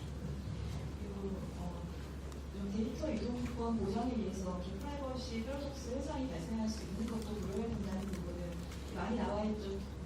개인정보에 관련해서 이용자한테 더 많은 권리를 줄수록 오히려 이용자들이 더 쉽게 언제든지 내가 이걸 내 마음대로 할 수 있으니까 해서 더 그냥 개인정보를 쉽게 제공하는 현상이 발생하는 거에 대해서 외국에서는 많은 지금 연구가 이루어지고 있는 상황이잖아요. 그래서 그렇게 단순히 진짜 이용자들한테 모든 권리를 다 주고 동의 기반도 마찬가지인 거고요. 이렇게 동의를 받고 개인정보를 제공할 수 있다.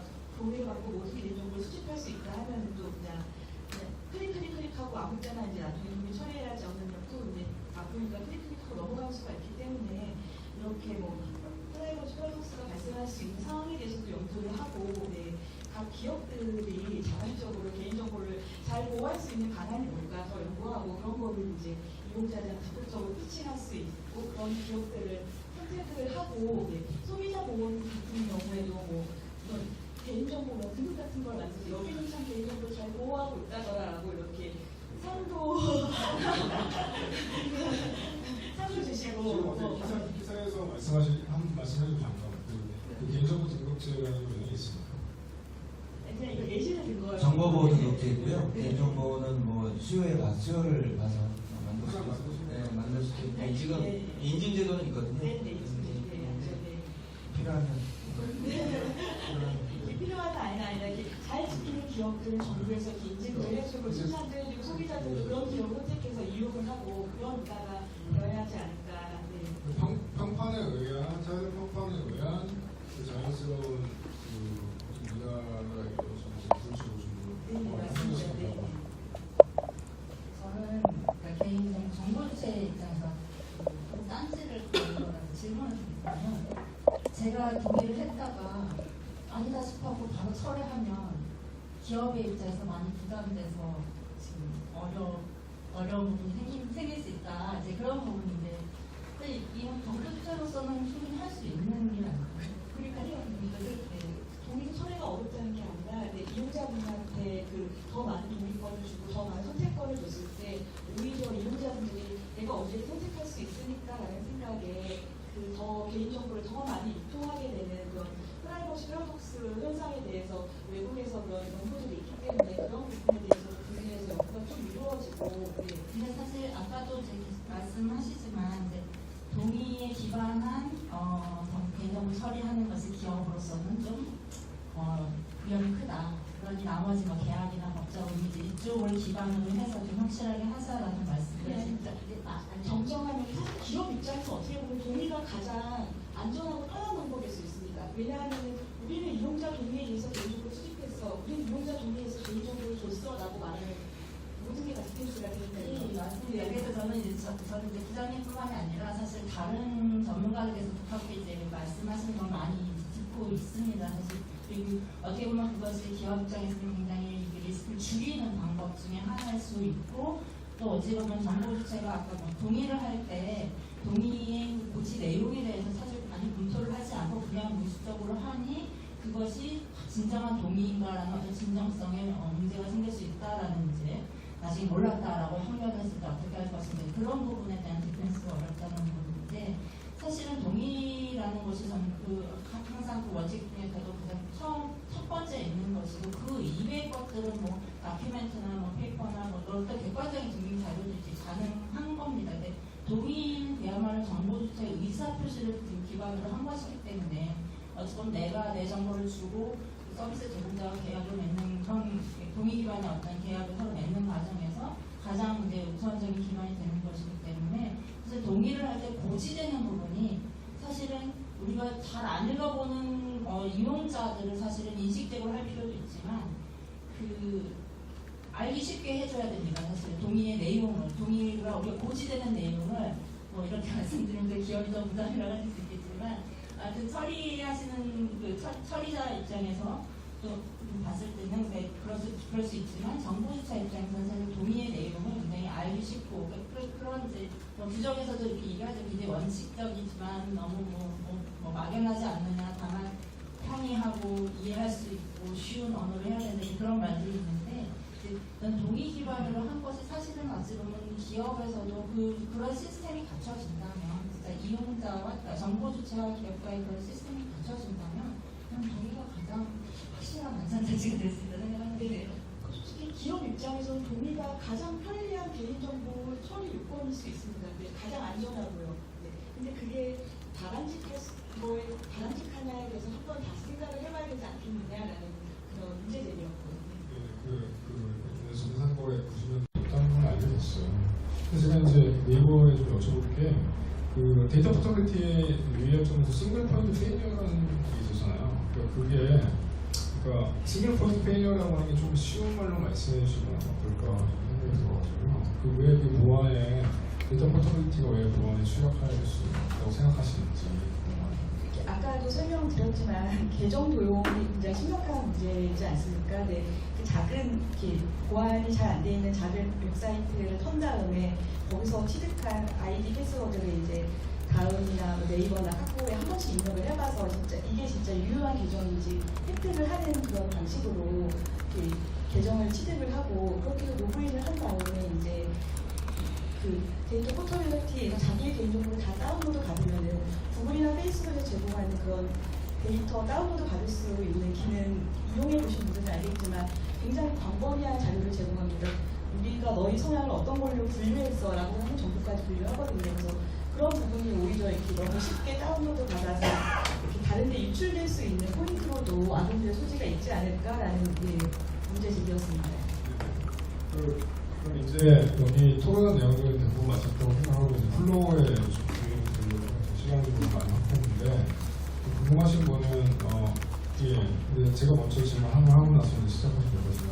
궁금한 건 네이버 소셜 로그인 서비스 자체가 지금 이제 많이 유저들이 많이 늘어나고 있는데 실제 그 볼륨이 이제 어느 정도나 되는지 유명한 질문이 있는데 그게 궁금하고, 그리고 이제 그 캠브리지 애널리티카와 그 페이스북 사이의 그런 관계와 달리 그 그래픽 API의 설계를 좀 더 안정적으로 충분한 보호하는 방법도 확실하고 계시는 건지 좀 말씀해 주세요. 네아로 이용 그 수치는 사실 공개된 부분이 있을 텐데 제가 그걸 못 보고 와서 예, 지금 정확히 알지 못해서 말씀드릴 수가 없어서 죄송하고요. 네. 네아로와 페이스북의 차이는 굉장히 너무 안타까운 게 네이버는 그 소셜 정보를 갖고 있지 않습니다. 그 네이버 이용하시면서 네이버 이용하면서 친구들이랑 이렇게 연락하시는 분들은 뭐 메일 정도밖에 없지 카카오톡처럼 친구를 이렇게 메신저를 보내거나 페이스북처럼 친구를 이렇게 맺어가지고 친한 지인들과 연락을 하시지는 않으시잖아요. 네, 그래서 네이버는 그 모바일로 전화하는 시점에 이 소셜 그런 정보, 네트워크 정보를 좀 갖는데 조금 약간 부족한 부분이 있어서 네, 그런 지인 정보, 친구 정보가 없고 네, 그런 부분이 좀 다르지 않을까. 네. 네, 이제 플로우로 마이크를 넘겨서 질문을 받겠는데 첫 번째 질문자로서 이동만 카이스트 교수님께서 질문해 주셨습니다. 네. 기억해 주셔서 감사합니다. 저는 앞에 얘기는 다 들었고요. 어차피 플로우에서 마음대로 질문할 수 있으니까 제 개인적인 사용으로 말씀드리겠습니다. 저 공개된 데이터들의 개인정보 보호 굉장히 중요한 이슈고 저는 칼과 방패 같은 느낌이 드는데 방패 얘기만 계속 하셔서 공격을 어떻게 주로 보고, 근데 저 문제를 해서 제 입장에서 지금 겪는 어려움은 뭐냐면 여러분들 아마 소셜 데이터를 갖고 뭔가라도 연구하시고 그걸 사회학 쪽으로 접근하든지 그런 전산학 쪽으로 접근하든 이 데이터 접근권이 점점 없어져서 공공의 어떤 그 이익을 위해서, 그 다음에 학문의 발전을 위해서 쓸 수 있는 데이터가 예전에 이 인터넷으로 인해서 그리고 이 소셜 데이터로 인해서 사람이 일일이 쫓아다니면서 했던 부분에서 엄청난 발전을 지난 10년간, 그래서 심지어 제가 듣기로는 제 이 분야는 아니지만 저랑 같이 연구하시는 분들을 들어보니까 컴퓨테이셔널 소셜 사이언스라는 전산 사회학이라는 그 분야도 생기고, 더 나가서 뭐 디지털 리서처에서 이 인문학 쪽에서도 빅데이터를 바탕으로 하는 것까지 생기게 된 현상, 지금에서 잘 아시다시피 트위터부터 시작해서 페이스북, 그 다음에 작년 말에는 인스타그램까지. 지금 최근에는 트위터는 사실 어떻게 보면 굉장히 그 개인 뉴스 방송 같아서 저희 쪽에서 이제 거의 이제 많이 안 씁니다. 그래서 이제 페이스북이나 인스타그램 쓰는데 인스타그램 딱 맡기고, 최근 들어서는 인스타그램 자체에서도 작년까지만 해도 우회 도로를 만들어놨는데 최근에 이 GDPR 때문에 그 우회 도로까지도 다 막아버렸어요. 그러니까 무슨 얘기냐면 웹페이지에 본인들 자기 뭐 블로그나 올리면 그걸 통해 가지고 실제적으로 본인이 액세스하는 것처럼 할 수가 있었는데 그 부분조차도 다 이제 접근 차단을 해버려서, 그래서 제가 지금 좀 걱정하는 거는 이 법을 만드시고 관련되신 분들이 생각을 하실 때 어떻게 하면 밸런스를 할 수 있습니다. 공공의 이익 입장에서 개인들한테 예를 들면 GDPR처럼 동의를 얻어서 가는 건 좋은데 공공의 이익을 위해서 여러분들이 개인의 어떤 프라이버시 부분 되는 부분을 잘 해준다면 공공의 이익을 위해서 보낼 수 있느냐 라는 부분까지 좀 될 수 있는 그런 가능성은 없나요? 저희들 점점 이게 심해지면 앞으로 다시 쉽게 얘기하면 석기시대로 돌아갈 것 같아요. 네, 아주 적절한 지적을 해주신 것 같고, 제가 이 질문에 대한 답변은 이제 윤재상 팀장님께서 해주시면 좋겠는데, 왜냐면은 아까 이상한 말씀 해주셨고, 근데 기술적으로는 그 가변화 조치 익명화가 정말 부담되는, 익명화된 데이터에 대한 GDPR 자체가 그렇게 적용되지는 않은 걸로 알고 있어서 그런 부분에서 윤재상 팀장님께서 한번 해주시면 감사하겠습니다. 네, 우려하시는 말씀을 잘 저희도 알고 있고요. 그래서 지금 저번에 이제 대통령께서도 개인정보 부분의 어떤 허용과 그 보호에 대한 균형점을 찾아서 해라 이렇게 거기에 대해서 우려를 표현했다는 말씀을 했는데 4차 산업혁명을 통해서 이제 데이터, 개인정보의 보호 활용을 위한 익명정보, 가명정보를 도입하기로는 결정이 됐죠. 결정이 됐고, 다만 그 익명정보는 개인정보가 아니니까 이제 마음대로 활용이 되고, 가명정보는 어떻게 할 거냐. 가명정보가 이제 키인데, 빅데이터라든지 여러 가지 AI라든지 이런 새로운 4차 산업혁명에서의 신규 서비스를 도출하고 운영하는 데 있어서의 핵심인데, 이것을 어떻게 할 것이냐는 논의가 있는데, 저희가 이제 그 EU GDPR에서의 가명 정보는 어디까지 활용이 가능한지에 대해서 계속 이제 저희가 문의를 하고 이제 물어보고 했는데, 거기도 이제 그 나와 있는 얘기는 전문이라는 GDPR 본문에서도 과학적인 연구 목적, 통계 목적, 여러 가지, 그러니까 공익을 위한 목적에서의 가명 정도 활용은 가능한데, 예를 들어서 산업적인 목적, 마케팅이라든지 비즈니스 차원에서의 활용, 이런 것들에 대해서는 명시적으로 가능하다는 얘기를 안 하고 있어요. 그러니까 아주 그냥 그 정도의 이렇게 아니다라고 이제 딱 떨어서 얘기는 안 하는데, 그렇다고 활용해도 돼라고 얘기는 또 안 하고 있거든요. 그러니까 명시적으로 또 나와 있는 것도 아니고, 그래서 그런 부분에 있어서 저희가 좀 GDPR뿐만이 아니라 우리 국내 차원에서 이걸 어떻게 좀 사회적인 합의를 이루어나가는 것이 중요하지 않나 이렇게 생각을 하고, 그런 내용들을 좀 전문가에 이제 빨리 도출을 해야 될 것이라고 생각합니다. 제가 죄송한데요. 말씀드린 한 가지 마지막 부분에 정말 중요한 부분을 또 제가 잊어먹었어요. 빨리 제가 끝내야 된다는 강박한 이유에 이 문제가 또 심각해지는 게 뭐냐면, 아까 여러분이 말씀 제 기억이 안 나는데 광고 수익이 더 많이 생겼다고 했잖아요.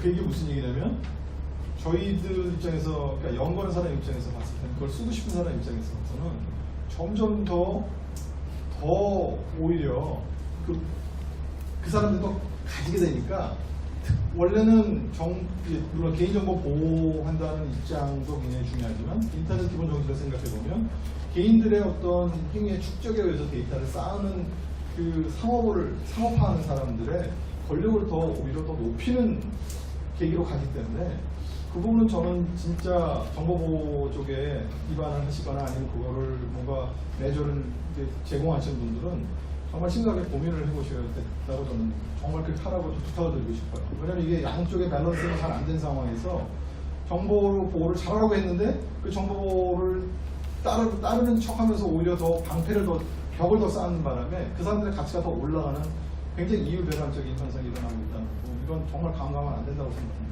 네, 아주 실질적인 쟁점을 정말 잘 지적해 주신 것 같은데, 그 법 자체를 이제 갖고 올 때 제도적인 이제 어떤 합당성, 논리가 있는데, 실제로는 그런 식의 좀 맹점 존재하는 거죠. 특허 예를 들어도 특허권을 보호하면 산업이 발전할 거라고 특허를 막 보호했는데, 특허권의 액세시빌리티에도 비용이 막 증가한 거예요. 그래서 그 특허권이 모여있는 곳에 접근하는 것 자체가 불가능하기 때문에 특허 정보이 돼가지고, 특허 정보에 접근할 수 없기 때문에 오히려 산업적으로 특허를 이용할 수 없게 되는 악순환이 벌어졌거든요. 데이터에서도 비슷한 현상이 벌어질 수 있는 상황에서 좀 잘 지적해서, 그게 제가 가장 관심이 있는 분야이기도 해서. 근데 지금 청와대 얘기 좀 해드리자면, 사실은 우리 데이터 키는 페이스북이 아니라 우리나라에서는 사실 정보거든요. 정보 데이터가 많은데, 그걸 이제 정보 관료들이 요청에 의해서 그걸 이제 막 내주고 싶어도 법이 살아있죠. 법이 시퍼렇게 살아있기 때문에 내가 이 자리 나가기 전까지는 이거 하지 마라, 이렇게 그런 얘기도 많이 왔다 갔다 했나 봐요. 그래서 이제 국면시적 끝에 이제 유명한 조치 가이드라인, 법도 아니야. 대통령령도 아니고 가이드라인을 만들어서 하게 됐는데, 그래서 이제 쓰려고 이제 막 부리기 시작하고 있는데, 사실 이제 공학자들이 그걸 해보면은 그 가명화된 데이터를 두세 개만 조합을 하면 이게 누군지 안다는 겁니다.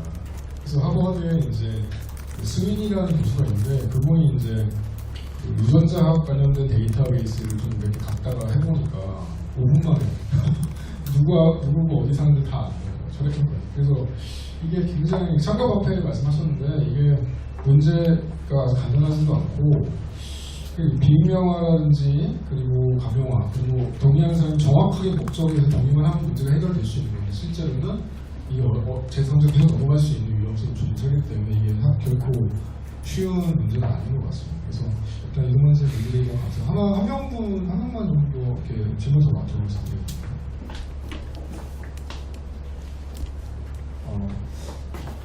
말씀 주신 거 잘 들어서 저는 개인적으로 궁금한 게 이제 익명화된 정보는 자유롭게 사용할 수 있다라는 얘기도 이제 전제로 깔고 가고 있었던 것 같은데요. 이 개인정보 보호가 중요한 게 개인의 권리를 침해받을 수 있기 때문에 지금 저희가 이거에 관심을 갖는데 익명화된 정보라고 하더라도 이게 축적되다 보면은 개인에게 오히려 개인 권리를 침해할 수 있는 정보가 될 수도 있잖아요. 근데 그런 측면에서는 이 익명화된 정보의 활용에 대해서 좀 같이 고민을 해야 되는 부분이 아닌가 좀 생각이 돼서 질문을 좀 드리고 싶습니다. 기술적으로 이제 익명화, 가명화 딱 나눠가지고 말씀을 좀 드릴 필요가 있긴 한데, 이제 뭐냐면 그 시점에서 중요한 거죠. 그러니까 식별할 수 있으면 이제 그 가명화가 된 정보이고요. 그 시점에서 어떠한 기술적인 수단을 통해서라도, 그러니까 뭐 완전 가능하냐면 지금 거의 이제 그 지금의 어떤 자원을 들어서 식별할 수 없을 정도의 그런 익명화라면 그건 개인정보로 취급을 안 하는 거거든요. 물론 말씀하신 대로 시간이 지나면서 기술적인 발전에 따라서 아무리 익명화했다 som시더라도 암호화하고 일방향 암호화하고 매시값하고 했더라도 이 기술 발전에 따라서 그 식별성이 식별이 된다 그러면 그것도 이제 가능성이 있어서 거기에 대한 보호 조치는 그 기술적인 발전 상황에 맞춰가지고 마련해야 된다 그렇게 생각합니다.